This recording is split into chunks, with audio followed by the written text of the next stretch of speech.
Baik, Assalamualaikum warahmatullahi wabarakatuh. Perkenalkan kami dari kelompok keempat.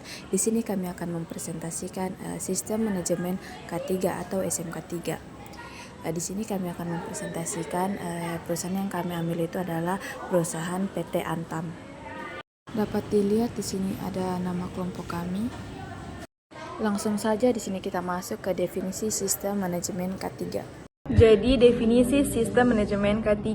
Jadi definisi sistem manajemen K3 merupakan proses pengendalian risiko dan penciptaan lapangan kerja yang aman dan produktif yang termasuk dalam sistem manajemen perusahaan.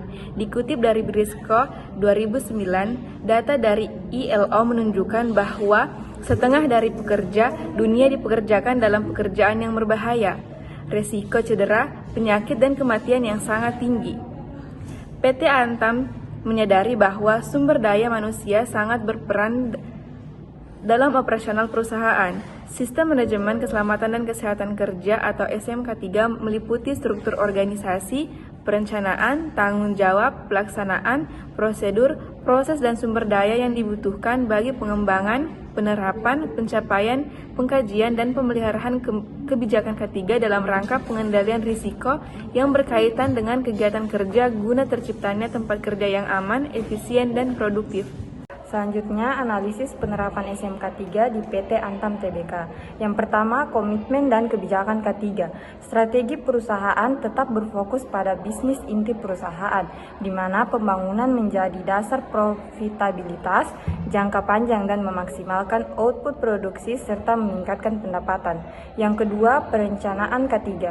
Memiliki beberapa unit usaha yang tersebar di wilayah Indonesia dan termaksud salah satu perusahaan di sektor pertambangan.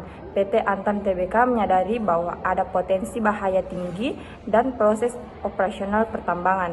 Yang ketiga, penerapan K3.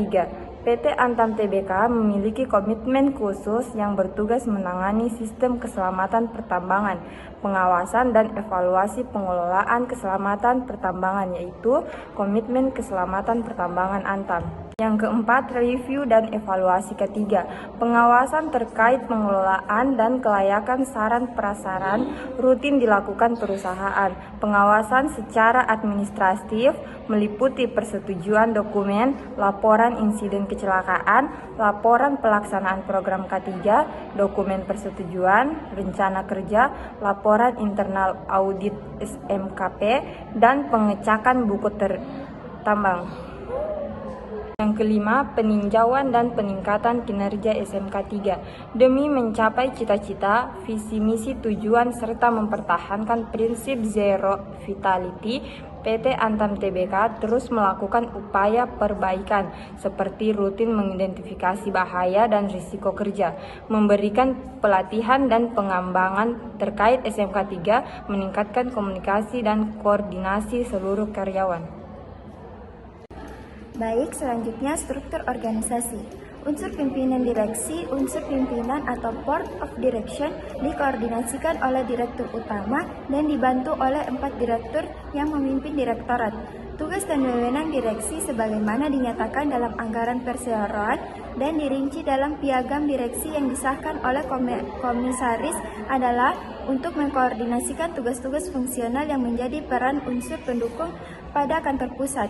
Direksi mengatur pembagian tugas di antara anggota direksi yang ditetapkan dalam piagam direksi dalam menerbitkan surat keputusan dan didelegasi untuk hal-hal tertentu sebagai pelaksana wewenang tersebut menjadi yang pertama, direktur utama untuk 1. Pengangkatan, pemindahan dan pemberhentian pegawai yang memangku jabatan struktural kantor pusat dan jabatan pejabat pimpinan unit-unit bisnis. Yang kedua, pengangkatan calon pegawai dan pegawai berkualifikasi sarjana. B. Direktur utama dan sumber daya manusia untuk yang pertama, pengangkatan pegawai lainnya di kantor pusat. Yang kedua, pemindahan dan pemberhentian pegawai lainnya di luar pejabat struktural kantor pusat di kantor pusat. Yang ketiga, pembinaan pegawai di kantor pusat. Yang keempat, pemindahan pegawai dari kantor pusat unit bisnis atau sebaliknya dan antar unit bisnis. Yang kelima, pembentukan tim-tim kerja internal kantor pusat atau lintas unit bisnis dan menunjukkan personilnya. Yang keenam, pengaturan operasional sesuai dengan kebijakan manajemen bidang SDM. Selanjutnya, identifikasi bahaya. 1. Bahaya fisik. Mesin dan peralatan mesin dapat digunakan dalam praktikum atau kerja lapangan dapat menimbulkan bahaya seperti terjepit. Mesin dan bagian bergerak seperti gulinda, bor, dan mesin. Yang kedua, kebakaran. Kebakaran dapat terjadi akibat listrik, bahan mudah terbakar, atau penggunaan api. Yang kedua, bahaya biologis. Bakteri dan virus bakteri dapat menimbulkan berbagai penyakit seperti diare, flu, dan kulit. Parasit dapat menyebabkan penyakit seperti malaria, cacingan, dan penyakit kulit. Alergi seperti debu, serbuk sari, dan jamur dapat menyebabkan reaksi. Selanjutnya nomor 3, bahan ergonomis. Postur kerja yang buruk. Kerja yang tidak ergonomis dapat menyebabkan nyeri punggung, leher, dan bahu. Beban berat. Mengangkut beban berat dapat menyebabkan cedera punggung dan otot. Yang keempat, bahaya psikologis. Stres kerja dapat menyebabkan berbagai penyakit seperti penyakit jantung, stroke, dan gangguan mental. Kecemasan dapat menyebabkan kesulitan dalam berkonsentrasi dan penyelesaian pekerjaan. Selanjutnya, penilaian resiko. Penilaian resiko terbagi menjadi dua. Yang pertama, probabilitas atau kemungkinan terjadinya bahaya adalah seberapa besar kemungkinan bahaya tersebut terjadi. Yang kedua, severity atau keparahan dampak, seberapa parah dampak bahaya tersebut jika terjadi. Selanjutnya, metode penilaian risiko. Jadi metode penilaian risiko itu yang pertama, metode matriks risiko itu metode ini menggunakan tabel dengan kolom probabilitas dan baris severity untuk menentukan tingkat risiko. Yang kedua, metode pohon keputusan, yaitu metode ini menggunakan diagram untuk menggambarkan berbagai kemungkinan, skenario, dan risiko yang terjadi dengan masing-masing skenario. Yang ketiga, metode analisis bahaya dan efek atau HAZOP. Itu metode ini digunakan untuk mengidentifikasi bahaya, potensi bahaya, dan efek yang ditimbulkan pada proses, sistem, atau peralatan. Selanjutnya, hasil penilaian risiko. Yang pertama itu ada eliminasi atau menghapus bahaya secara keseluruhan. Kedua, substitusi, mengganti bahaya dengan yang lebih aman. Ketiga, kontrol teknik, mengatur lingkungan kerja untuk mengurangi risiko. Keempat, prosedur kerja itu menetapkan prosedur kerja yang aman untuk mengurangi risiko. Kelima, peralatan keselamatan itu menyediakan peralatan keselamatan yang sesuai untuk melindungi kerja. Yang terakhir, pelatihan dan edukasi itu memberikan pelatihan dan edukasi kepada pekerja tentang bahaya dan cara pencegahan. Selanjutnya yaitu program-program KB yang diterapkan. Yang pertama, program keamanan audit internal. Pengawasan terkait pengelolaan dan kelayakan sarana prasarana rutin dilakukan perusahaan.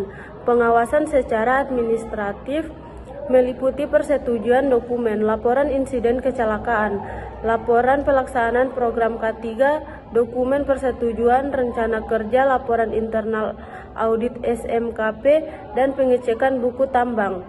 Yang kedua yaitu tata kelola keselamatan, keterlibatan kepemimpinan, menunjukkan direktur operasi dan produksi serta direktur SDM sebagai pemimpin tim Task Force COVID-19, mencerminkan keterlibatan Dewan Direksi dalam implementasi SMK 3. Selanjutnya, pencapaian dan tantangan dalam penerapan SMK 3. Yang pertama yaitu konsentrasi ruas jalan yang tidak padat dan licin. Pada musim hujan, kondisi jalan yang tidak padat dapat membahayakan kendaraan yang melewatinya karena licin. Dengan masalah ini, maka dapat diartikan bahwa proses distribusi pastinya akan terhambat karena kendaraan pengangkut kebutuhan produksi maupun karyawan tidak bisa tepat waktu. Yang kedua yaitu ruas jalan loading point yang terlalu curam. Pada jalan angkut nikel terdapat jalan loading point yang terlalu curam turunannya dan dapat mengakibatkan kecelakaan kerja.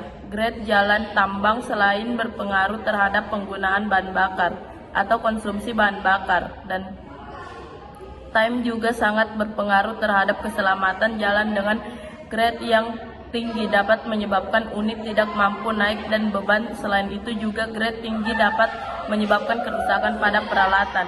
Yang ketiga yaitu tindakan kerja tidak aman. Pada hasil pengamatan di lapangan masih ada pekerja yang masih lalai dalam bekerja, terutama pada area front. Penambahan pengemudi tidak menggunakan safety belt atau alat pelindung diri saat bekerja di area tambang. Ada banyak risiko yang harus diperhatikan. Menggunakan sabuk pengaman adalah langkah penting untuk melindungi diri dari terjatuh atau terluka dalam situasi tidak terduga, dan juga sibuk pengaman dapat mencegah cedera serius dan dapat menyelamatkan nyawa.